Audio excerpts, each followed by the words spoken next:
So, good morning, good evening, good afternoon, everyone. Today we are discussing about the chapter 17th of NCERT, that is breathing and exchange of gases. So let's start. आप जो सोच रहे हैं ये chapter बहुत complicated है, but not, this chapter is too much easy, जो आपको मेरे नोट्स देखकर ही पता चल जाएगा.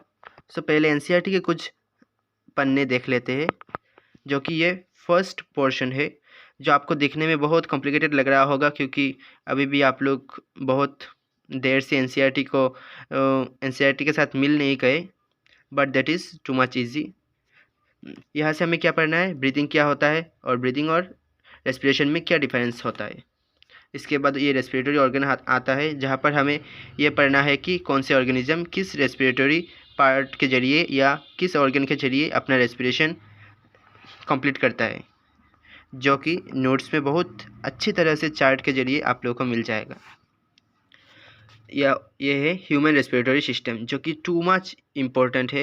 ये पूरा का पूरा टॉपिक इम्पोर्टेंट है, जो कि नोट्स में मैंने एक फ्लो चार्ट बनाया है, जहाँ पर आप लोगों को ये और भी इजी लगने लगेगा. So let go. So this is the one short solution of your complicated doubts. So let's start with notes. एक बार अच्छी तरह से नोट्स को देख लीजिए, फिर आपको भी नोट्स के बाहर जाने का मन ही नहीं करेगा, क्योंकि इस तरह के नोट्स आपको बहुत ही कॉम्प्लिकेटेड से लर्ने में इजी बना देगा. तो पहले एक बार पूरे नोट्स को देख लीजिए. सो पहले स्टार्ट होता है ब्रीदिंग. ब्रीदिंग क्या होता है, एक नॉर्मल प्रोसेस होता है जो हमारे शरीर के अंदर गैसेस का ट्रांसपोर्टेशन को बताता है. सो देखते हैं ब्रीदिंग और रेस्पिरेशन में क्या डिफरेंस है. दोनों ही तो सेम ही लगते हैं, सेम ही है, but not. Breathing it is normal and respiration is complicated. Normal chapter में कॉम्प्लिकेटेड वर्ड कहाँ से आ गया है तो देख लेते हैं. नॉर्मली ब्रीदिंग और रेस्पिरेशन सेम ही होता है. ब्रीदिंग को हम ऐसे कहते हैं कि नॉर्मल प्रोसेस गैसेस का ट्रांसफ़र होता है. अगर डीप में जाए तो ब्रीदिंग को हम रेस्पिरेशन कहते हैं. ब्रीदिंग जो एक्स्ट्रा सेलुलर प्रोसेस होता है, जो कि सेल के बाहर होता है, लेकिन रेस्पिरेशन अंदर गभीर में जाए, मतलब इंट्रासेलुलर. ये फिजिकल होता है, जैसे हम सांस ले रहे छोड़ रहे, और ये बायोकेमिकल होता है. सांस लेने के बाद हमारे शरीर के एक एक सेल में जाता है, फिर ये केमिकल के जरिए रेस्पिरेशन को पूरा करता है. तो ब्रीदिंग में क्या होता है, एनर्जी रिलीज़ नहीं होता, क्योंकि एक नॉर्मल प्रोसेस है. और यहाँ पर क्या एनर्जी रिलीज़ होता है, जो एटीपी को फॉर्म करता है. सो अब आते हैं एनसीईआरटी के दूसरे पोर्शन में. तो यहाँ पर क्या लिखा हुआ है, mechanism of breathing mainly depends on animals. जो ब्रीदिंग का मैकेनिज्म है वो एनिमल के ऊपर डिपेंड करता है कि उनका क्या हैबिट है, उनका क्या लेवल ऑफ ऑर्गेनाइजेशन है, कौन से लेवल पे है वो. तो देखते हैं कि कौन से रेस्पिरेटरी ऑर्गन कौन सा ऑर्गेनिज्म यूज़ कर रहा है. मॉइस्ट क्यूटिकल, जो कि एनिलिडा यूज़ करता है, जो कि आर्थवर्म कहलाता है. ये जो ट्रेकियल ट्यूब्स है, जो कि नेटवर्क ऑफ ट्यूब्स कहलाता है. जो इंसेक्ट्स होते हैं वो इंसेक्ट्स इसे यूज़ करते हैं अपने ब्रीदिंग के लिए, रेस्पिरेशन के लिए. एंटायर बॉडीज जो सरफेस होता है, जिसके जरिए जो रेस्पिरेशन होता है, उसे डिफ्यूशन कहा जाता है, जो कि पोरीफेरा, सिलेंट्रिटा, फ्लैटवर्म, राउंडवर्म यूज़ करते हैं. गिल्स जो होता है, गिल के जरिए जो रेस्पिरेशन होता है, उसे ब्रांकियल रेस्पिरेशन कहा जाता है, जो कि एक्वाटिक आर्थ्रोपॉड्स, मोलस्कस, इसके बाद फिशेस करते हैं. क्योंकि गिल्स जो होते हैं वो तो पानी के अंदर के जीव ही करते हैं, इसलिए आर्थ्रोपोड्स तो ऊपर के होते हैं, लेकिन एक्वाटिक आर्थ्रोपोड्स जो पानी में रहते हैं. इसके बाद फिशेस भी इसका पार्ट है. हाँ, लंग्स, जो कि उच्च पदीय प्राणी करते हैं, जो कि पाल्मोनरी रेस्पिरेशन कहा जाता है. ऑल वर्टिब्रेट्स एक्सेप्ट फिशेस, मतलब जो वर्टिब्रेट्स है, जो आपने पहले चैप्टर में पढ़ा हुआ है कि वर्टिब्रेट्स क्या होता है, सब वर्टिब्रेट्स के में इंक्लूड एनिमल्स क्या करते हैं, लंग्स का यूज़ करते हैं, जैसे ह्यूमन और वगैरह वगैरह. एक्सेप्ट फिशेस, ओनली फिशेस जो पानी में रहता है वो गिल्स का यूज़ करता है.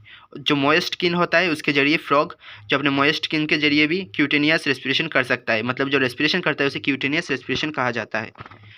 हाँ, लेकिन फ्रॉग क्या कहते हैं, लंग्स के जरिए भी कर सकते हैं. सो ये है ह्यूमन रेस्पिरेटरी सिस्टम, कैसे हमारे शरीर के अंदर हवा जाता है, फिर क्या होता है.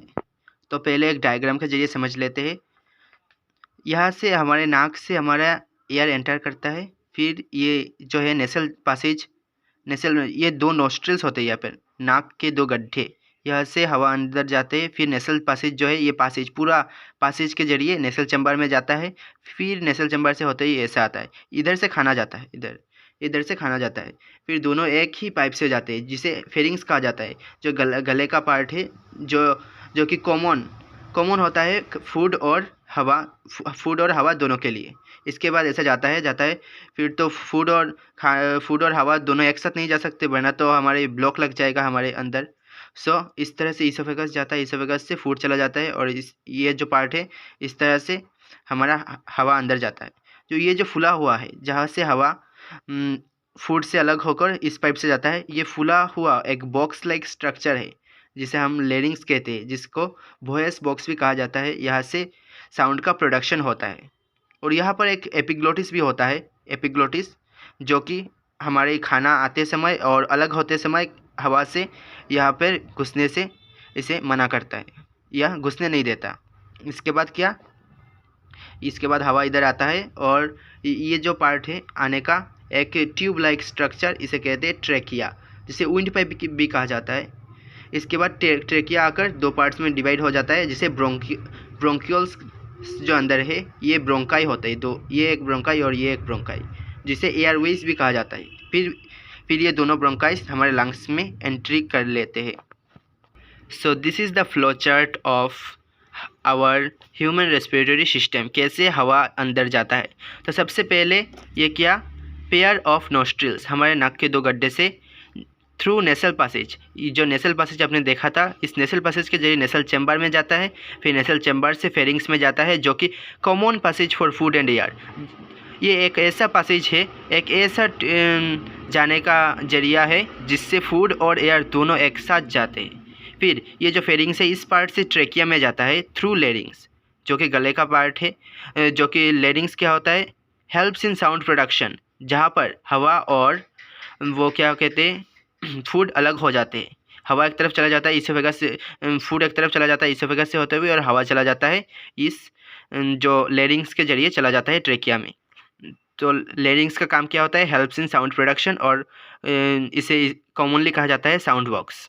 एक बॉक्स लाइक स्ट्रक्चर होता है, फिर एक ट्यूब लाइक स्ट्रक्चर जो ट्रेकिया है उसके जरिए फिर लेरिंग्स के जरिए ट्रेकिया में पहुंचता है।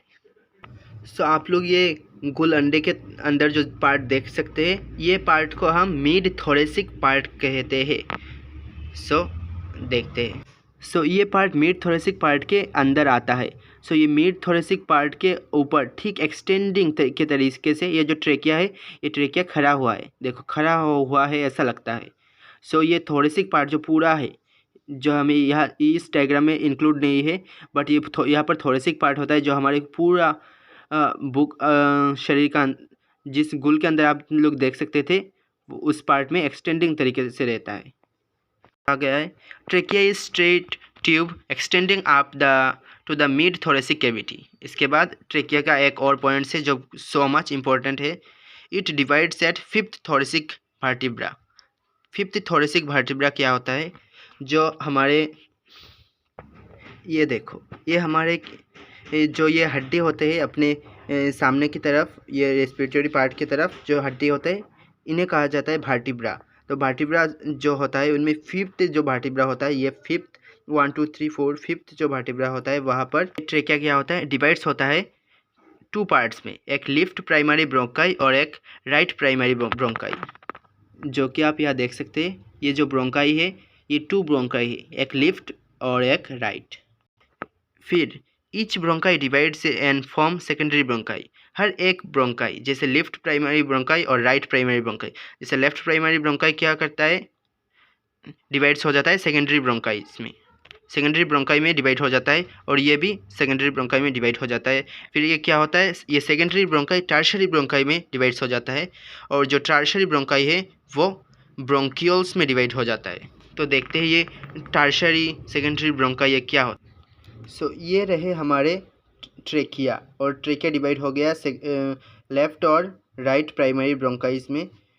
फिर ये लेफ़्ट प्राइमरी ब्रोंकाई क्या करेगा, left primary bronchi secondary bronchi में डिवाइड हो जाएगा, इस तरह डिवाइड हो जाएगा, जहाँ से एयर इधर से आएगा फिर सेकेंडरी ब्रोंकाई में जाएगा, फिर ये सेकेंडरी ब्रोंकाई क्या करेगा, फिर से डिवाइड हो जाएगा टर्शियरी ब्रोंकाई में। इस तरह से इधर भी होगा, टर्शियरी ब्रोंकाई में डिवाइड हो जाएगा। फिर ये टर्शियरी ब्रोंकाई क्या करेगा, टर्शियरी ब्रोंकाई भी डिवाइड हो जाएगा ब्रोंक्यूल्स में। ये है ब्रोंक्यूल्स। सेकेंडरी ब्रोंकाई में ये जो ब्रोंकाई है, ब्रोंकाई सेकेंडरी ब्रोंकाई में डिवाइड हुआ, सेकेंडरी ब्रोंकाई टर्शियरी ब्रोंकाई में, टर्शियरी ब्रोंकाई फिर क्या किस में डिवाइड हो जाएगा, ब्रोंक्यूल्स में। फिर ये ब्रोंक्यूल्स क्या होता है, फिर ये ब्रोंक्यूल्स क्या करेगा, ब्रोंक्यूल्स फिर टर्मिनल ब्रोंक्यूल्स में डिवाइड हो जाएगा। फिर से डिवाइड होगा ये ब्रोंक्यूल्स, इधर फिर से डिवाइड होगा। और डिवाइड होने के बाद यहाँ पर एक थैले जैसा एक पार्ट रहेगा जिन्हें हम कहते हैं एल्वियोलाई।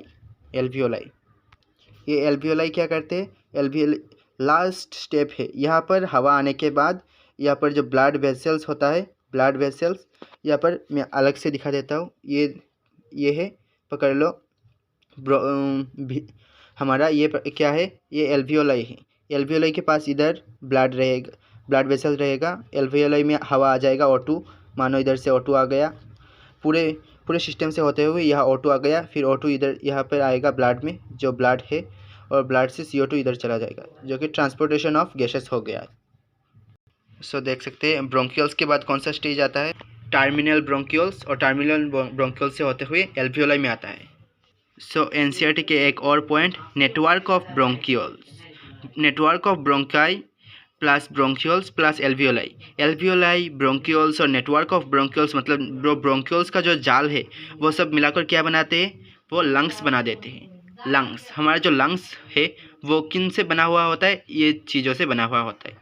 फिर कहा गया है lungs is covered by double layered pleura. जो हमारा लंग होता है, लंग किससे कवर्ड रहता है, ये बहुत इंपॉर्टेंट है, डबल लेयर्ड, सिंगल नहीं, डबल लेयर्ड प्लूरा, और have pleura fluid between them. और ये जो कवरिंग है उनमें क्या रहता है, प्लूरा फ्लूइड इनमें प्रेजेंट रहता है। सो अब प्लूरा के बारे में सभी एनसीईआरटी भेजी है। Pleura reduce the friction on lung surface. Lung surface में प्लूरा फ्रिक्शन को कम करता है, जिसके जरिए हमारा रेस्पिरेशन अच्छी तरह से हो पाए। प्लूरा तो डबल लेयर होता है, एक आउटर लेयर होता है उसमें और एक इनर लेयर होता है। आउटर लेयर क्या कांटेक्ट होता है विथ थोरेसिक लाइनिंग। जो हमारा थोरेसिक है, जो मैंने दिखाया था, उसके साथ लाइनिंग रहता है। और inner pleura contact with lung surface. इसके बाद जो लेरिंग्स है, ये एक कार्टिलेजियस बॉक्स है जिसे हम साउंड बॉक्स भी कहते हैं। It helps in production of sound, हमारे साउंड को निकलने में, साउंड को क्रिएट करने में ये हेल्प करता है। During swallowing, glottis can be covered by a thin elastic cartilaginous flap called epiglottis to prevent the entry of food into the larynx।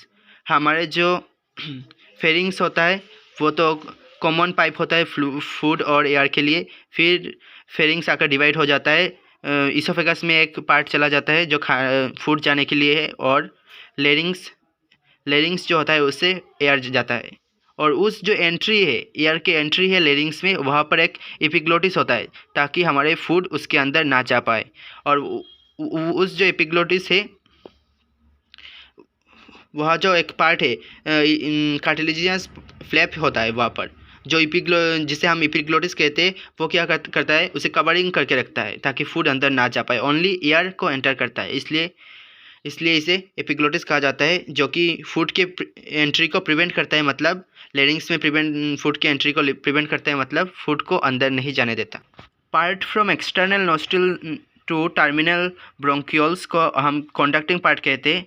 जो हमारे नाक के गड्ढे बाहर से, वहाँ से हमारे जो टर्मिनल ब्रोंक्यूल्स होता है वहाँ तक के पार्ट को हम कंडक्टिंग पार्ट कहते हैं। जिसका इम्पोर्टेंस क्या है, ये transports atmospheric air to alveoli and clean and humidify it. ये इसका सिग्निफिकेंस है, जो एयर को क्लीन करता है, एटमॉस्फेरिक एयर जो हमारे अंदर आते हैं। Also brings the air to body temperature, हमारे बॉडी टेम्परेचर में वो एंटर को लाने में वो मदद करते हैं, ताकि वो एटमॉस्फेयर के जो टेम्परेचर है उससे हमारा बॉडी सेफ रहे। एक और पार्ट भी होता है रेस्पिरेटरी सिस्टम में, part like alveoli and their ducts form. जो एल्वियोलाई है और उसके डक्ट्स है जहाँ से गैसेस का एक्सचेंज होता है, उस पार्ट को हम क्या कहते हैं? एक्सचेंज पार्ट या रेस्पिरेटरी पार्ट। इसका क्या काम होता है? Actual site for actual diffusion of O2 and CO2 between blood and atmospheric air. जो हमारे ब्लड होता है, एटमॉस्फेरिक एयर जो हमारे शरीर के अंदर आया, फिर लास्ट स्टेज में जो एल्वियोलाई होता है वहाँ पर आने के बाद जो हमारे ब्लड के साथ ब्लड में जाकर वो एटमॉस्फेरिक एयर O2 फॉर्म से ब्लड में मिक्स होता है और CO2 को लेता है वो एल्वियोलाई। वो इसका एक असली पार्ट होता है, जो एक बहुत ही अच्छा पार्ट होता है gases of exchange of gases के लिए, जिसे हम एक्सचेंज पार्ट के अंदर इंक्लूड करते हैं। इसके बाद लंग्स के बारे में। Lungs are situated in thoracic chamber. जो हमारे थोरेसिक चैम्बर होता है वही तो लंग्स रहेगा।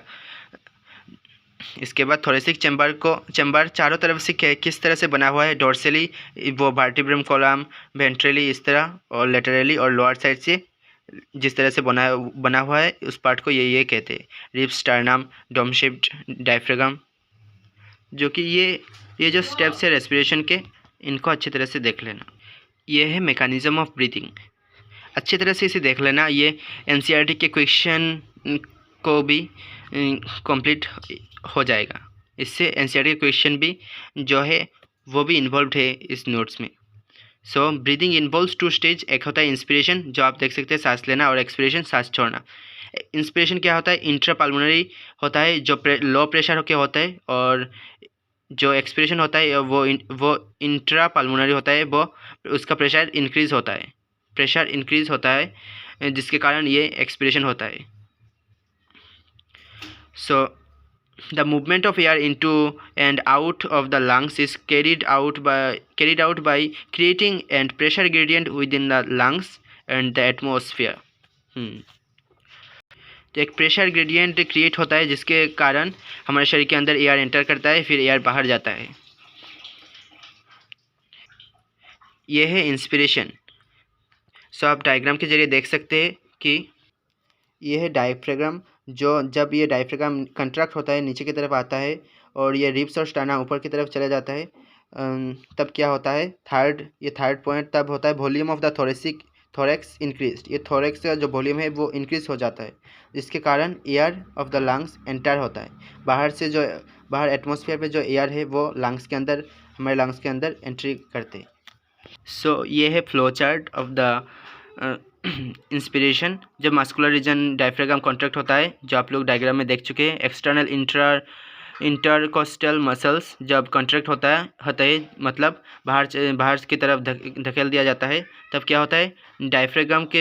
डायफ्राम फ्लैटन हो जाता है, वो फ्लैट की तरह हो जाता है, मतलब बड़ा हो जाता है, और वो रिब्स एंड स्टर्नम जो होता है वो अप एंड आउट, ऊपर और बाहर की तरफ आ जाता है। ये दोनों चीज़ वॉल्यूम ऑफ थोरेक्स चैम्बर को इंक्रीज़ करता है, और वॉल्यूम ऑफ थोरेक्स चैम्बर जब इंक्रीज़ होता है तब क्या होता है? पाल्मोनरी वॉल्यूम इंक्रीज़ हो जाता है। पाल्मोनरी वॉल्यूम इंक्रीज़ होने के साथ साथ पाल्मोनरी प्रेशर डिक्रीज़ हो जाता है, क्योंकि हम जानते हैं volume is indirectly proportional to pressure. जब पाल्मोनरी प्रेशर मतलब लंग्स के अंदर जो प्रेशर है, जब वो डिक्रीज़ हो जाएंगे तब तो एटमॉस्फेरिक प्रेशर उससे ज़्यादा रहेगा। तो एटमॉस्फेरिक प्रेशर ज़्यादा होने के कारण एयर वो ज़्यादा प्रेशर से लोअर प्रेशर में जाना चाहेगा, जिसके कारण एटमॉस्फेयर से प्रेशर हमारे लंग्स के अंदर एंट्री कर लेगा। तो ये है एक्सपिरेशन, सांस छोड़ना।